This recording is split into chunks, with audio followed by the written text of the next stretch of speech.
سارے سید جو آج موجود ہیں حسینی، ان کا نانا ابو بکر صدیق ہے.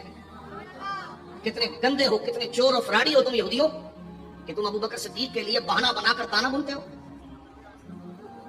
تانا بنتے ہو اور ان کے لیے غلط باتیں کرتے ہو، سخت باتیں کرتے ہو، یہاں تک کہ معاذ اللہ تکفیر تک کی بات کرتے ہو. واقعی میں نیچ آدمی وہی ہوتا ہے جس تھال میں کھاتا ہے اس میں چھید کرتا ہے. بات کریں صحابہ کرام، اور یہ اس ہستی کا نام ہے جس کے ہاتھ پر مولا علی نے بیعت کی. کہتے ہیں مولا معصوم ہے، تو میں نے کہا معصوم جس کے ہاتھ پر ہاتھ رکھ دے تو وہ کس مقام پر ہوگا؟ اب حضرت ابوبکر کو حضور نے کہا کہ ہجرت کرنی ہے، تو حضرت ابوبکر صدیق کہتے ہیں اونٹنیاں تو دو ہیں لیکن یہ میں نے بیچنے کے لیے رکھی ہے. آقا علیہ السلام نے جب اللہ کی توحید کا اعلان کر دیا تو یہ جتنے لوگ جو کہتے ہیں جی بعد از انبیاء یہ افضل اور اعلیٰ ہے، یہ بھی تھے، ان کے باپ دادا بھی تھے. کوئی مائی کا لال مجھے ان کا کردار دکھائے. پہلے میرے سر پہ قرآن رکھو، اللہ دا واسطہ جو حالات وہ ہیں. میں کسی کی گستاخی نہیں کر رہا، کسی کی بے ادبی نہیں کر رہا. میں قرآن پڑھتا ہوں، حدیث پڑھتا ہوں. مولوی صاحب کو جب جواب نہیں آتا کہتے ہیں بے ادبی ہو گئی. وہ کہتے ہیں کہ حضرت عمر بن خطاب نے سب سے زیادہ اسلام کی خدمت کی ہے، انہوں نے سب سے زیادہ حضور کو فائدہ پہنچایا ہے. میں ایک بات ہاتھ جوڑ کے مولوی صاحب سے پوچھتا ہوں، یار گولی نہ چلا، فتوے نہ لگا، بم دھماکے نہ کر، ہاتھو برہانکم ان کنتم صادقین. اگر سچا ہے یار دلیل لے کے آ. 7 نبوی میں کلمہ پڑھا ہے حضرت عمر بن خطاب نے. آپ کلمہ پڑھا ہے؟ بولو یار. 7 نبوی، یعنی حضور نے جب بعثت کا اعلان فرمایا 7 سال تک حضرت عمر پاک محمد کی مخالفت کرتے ہیں. 7 سال تک. 7 سال میں 7 نبوی میں جب کلمہ پڑھا ہے اسی سال خاندان بنو ہاشم کا سوشل بائیکاٹ ہو گیا. یعنی شیب ابی طالب میں چلا گیا یار سارا خاندان بنو ہاشم. 3 سال رہے، 7 اور 3 10. بولو یار. وہ جو 3 سال خاندان بنو ہاشم محصور رہا ہے، مجھے بتائیں حضرت ابوبکر صدیق ہو، حضرت عمر بن خطاب ہو، حضرت عثمان بن عفان ہو، کسی ایک بندے نے وہ کوئی گندم کی بوری بیچ دی ہو؟ نہیں سمجھ رہے. وہ یار گستاخی نہیں کر رہا، وہ دلائل دے رہا ہوں یار. اور 7 سے 3 سال 10 میں یہ سوشل بائیکاٹ ختم ہو گیا. اور 10 میں ہی سرکار ابو طالب علیہ السلام اور پاک سیدہ خدیجہ الکبریٰ سلام اللہ علیہا کا وصال ہو گیا. اور 10 میں ہی حضور مدینہ چلے گئے. نہیں سمجھ رہے یار بات. پوری مکی زندگی میں ان کا کردار 0/0. سامنے بتا رہا ہوں یار کہ چلو آؤ مدینہ آ جانے ہیں. وہ یہ تو تھا مکہ یار، وہ مکہ کے 10 سال. آپ مدینہ نہ آ جائیں. بدر میں کردار دکھائیں، احد میں دکھائیں، وہ خندق میں دعائیں میں لڑائی کر رہا ہوں میرے منہ پہ مارو روایتیں. وہ بدر میں ان کی کوئی دکھائیں، مجھے کوئی کردار دکھائیں، احد میں دکھائیں، خندق میں دکھائیں، حنین دکھائیں، خیبر میں دکھائیں. وہ دکھائیں تو صحیح نا. یہ تو کوئی بات نہ ہوئی کہ سارا کچھ کیا دکھا تو صحیح. سرکار ابو طالب سے لے کے مولا حسین بادشاہ سرکار تک کوئی مائی کا لال میرے سامنے لاؤ جس نے کوئی اللہ کے دین کی مدد کی ہو. جب بھی مشکل وقت آیا ہے، جب بھی کڑا وقت آیا ہے، اگر مال خرچ کرنے کا وقت آیا تو گھر ابو طالب کا تھا، اولاد قربان کرنے کا وقت آیا تو گھر ابو طالب کا تھا. اس لیے میں کہتا ہوں اسلام کی ابتدا ابو طالب کا گھر اور اسلام کی بقا بھی ابو طالب کا گھر ہے. کفار جب بچوں کو پتھر دے کے حضور کے پیچھے لگاتے تھے، سارے لوگ ادھر ہی تھے. جب سرکار ابو طالب دشمنی لے رہے تھے اس وقت تک یہ لوگ ان کے باپ دادا نہیں تھے، اور اس وقت جو ان کے باپ دادا کر رہے تھے میں وہ سنا ہی نہیں سکتا آپ کو، میں وہ بیان ہی نہیں کر سکتا. بے شک بخاری میں لکھا ہو، مسلم میں لکھا ہو، ابو داؤد میں، نسائی، ترمذی، حاکم، قسطلانی، اسقلانی، سیوطی، بیہقی، طبرانی. یہ کیسا دستور زبان بندی ہے تیری دنیا میں. یہاں تو حق کہنے کو ترستی ہے زبان میری. نہ جانے کون مار دے کافر کہہ کے شہر کا شہر ہی مسلمان بنا پھرتا ہے. سرکار ابو طالب علیہ السلام سے شروع ہو جائیں، ان کے بیٹے ہیں مولا علی. جب بچوں کو پیچھے لگاتے تھے تو حضور علیہ السلام چونکہ ساری کائنات کے لیے رحمت بن کے آئے تو آپ تو کچھ نہیں نہ کہتے تھے. تو مولا علی علیہ السلام نے عرض کی یا رسول اللہ آپ تو کچھ نہیں نہ کہہ سکتے، اگر بچے ہی بچوں کو پٹکے او جاگو یار، پھر تو کوئی اعتراض ہی نہ بنتا۔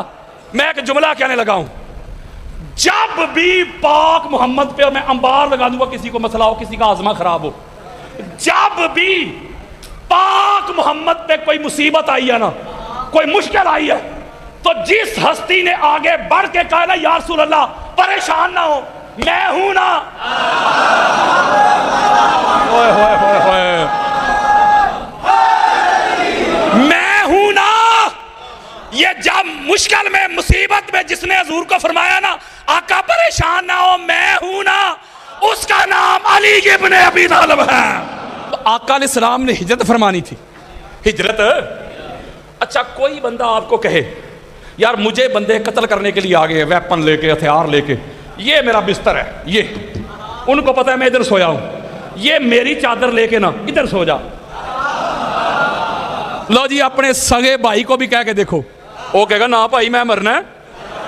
اب حضرت ابو بکر صدیق جو ہے، اب وہ جب حضور ہجرت کے لیے آ رہے ہیں، میں بخاری مسلم دے رہا ہوں اور بار بار ہاتھ جوڑ کے کہہ رہا ہوں رب دا واسطہ جے گستاخی نہیں جے، او یار اگر میں قاری پڑھنے والا گستاخ ہوں تو لکھنے والے گستاخ کیوں نہیں؟ اب مسلم شریف پڑھ کے دیکھ لیں، جب حضرت ابو بکر کو حضور نے کہا کہ ہجرت کرنی ہے تو حضرت ابو بکر صدیق کہتے ہیں اونٹنیاں تو 2 ہیں لیکن یہ میں نے بیچنے کے لیے رکھی ہے۔ یہ ان ہستیوں سے حسد کرتے ہیں، اس بات پہ حسد کرتے ہیں جو اللہ نے اپنے فضل سے ان کو عطا کیا ہے، اس طرح نہیں۔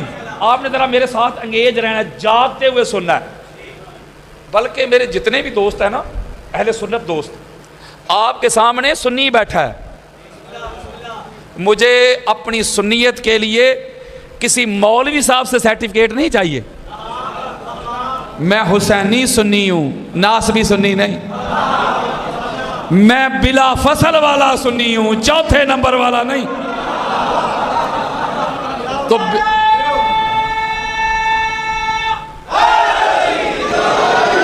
بے شمار میرے اہل سنت میرے دوست ہیں، ہم پیالہ ہم نوالا، وہ مجھے اکثر کہتے ہیں یار ہمارا دل بڑا کرتا ہے کہ ہم بھی جو مومنین ہیں ان کی مجلس میں جا کے اہل بیت کی شان سنائیں۔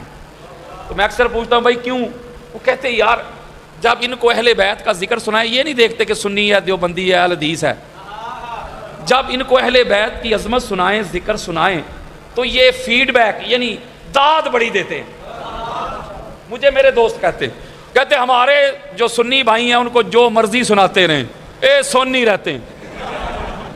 تو لہٰذا میں آپ کو خطاب کرنے کے لیے آیا ہوں، اس گھر کی نوکری کرنے کے لیے آیا ہوں، آپ نے محبان اہل بیت بن کے خطاب سننا ہے، وہابی بن کے نہیں۔ یہ الگ بات ہے کہ آپ میں بھی ایک طبقہ وہابیاں دا آ گیا ہے، آپ سنیوں پہ اعتراض کرتے تھے، ادھر بھی کچھ کالی بیڑیں گھسائی ہیں، ذرا پہچانو ان کو بھی۔ تو اس لیے میں آپ کو ذرا آپ نے میرا ساتھ دینا ہے، ساتھ دیں گے تو پھر میں آپ کو باتیں سناؤں گا۔ اب چونکہ ہماری اہل سنت کی کتابیں بری پڑی ہیں، اب اللہ نے کہا کہ ان ہستیوں سے تم لوگ حسد کرتے ہو جن کو اللہ نے اپنے فضل سے عطا کیا، اپنے فضل سے عطا کیا ہے۔ اب اسی آیت مجیدہ کے ذیل میں پتہ کرتے ہیں کہ وہ کون سی ہستیاں ہیں جن سے حسد ہوتا ہے، آج تک ہو رہا ہے۔ اسی کے ذیل میں میں اسی آیت مجیدہ کے ذیل میں پہلا حوالہ سنیں، ہماری اہل سنت کے سر کا تاج ہیں امام ابن حجر مکی، خانہ کعبہ کے امام رہ چکے ہیں، ان کی کتاب ہے السوائق محرقہ، اس کے صفحہ نمبر 53 پہ یہ روایت لے کے آئے کہ فی ہذہ الآیہ ام یحسدون الناس علی ما آتاہم اللہ من فضلہ وَنَحْنُ النَّاسِ وَاللَّهِ۔ امام باقر علیہ السلام فرماتے لوگو اللہ نے جو قرآن مجید کی اس آیت مجیدہ میں یہ فرمایا ہے کہ تم کیوں ان ہستیوں سے حسد کرتے ہو، بغض رکھتے ہو، عداوت رکھتے ہو، کینہ رکھتے ہو، دشمنی رکھتے ہو، جن کو میں خدا نے اپنے فضل سے عطا کیا ہے۔ فرمایا وہ جن سے یار لوگ حسد رکھتے ہیں، بغض رکھتے ہیں، کینہ رکھتے ہیں، عداوت رکھتے ہیں، دشمنی رکھتے ہیں، وہ کوئی اور نہیں، ہم محمد کی اہل بیت ہیں صلی اللہ علیہ وآلہ وسلم۔ میں ایک سوال پوچھتا ہوں مولوی سے جو یزید اینڈ کمپنی کو ہمیشہ جنت میں تنتے رہتے ہیں، ان سے ایک سوال پوچھتا ہوں، یہ یزید کے بڑے کون ہیں؟ یار بات سیدھی سی ہے، وہ کہتے ہیں میرے بڑے زندہ ہوتے تو دیکھتے میں نے بدر کا بدلہ لے لیا، بھائی 10 یزید دے بڑے 10۔ یہ مطلب ہے کہ انہاں نہیں پرابلم ہے نا خاندان بنو ہاشم سے، بلکہ یزید نے یہاں تک دعویٰ کر دیا تھا، وہ کہتا تھا نبوت بھی کوئی نہیں اتری، یہ خاندان بنو ہاشم نے اپنے پاس سے نبوت گاڑ لی ہے، اگر نبوت اترتی تو ہمارا حق ہوتا۔ تو یہ میرے دوستوں، میرے بزرگوں جو سادات بیٹھے ان کے قدم چوم کے کہہ رہا ہوں، یہ اہل بیت نبوت سے دشمنی کا، حسد کا، بغض کا آغاز یہاں سے ہو گیا۔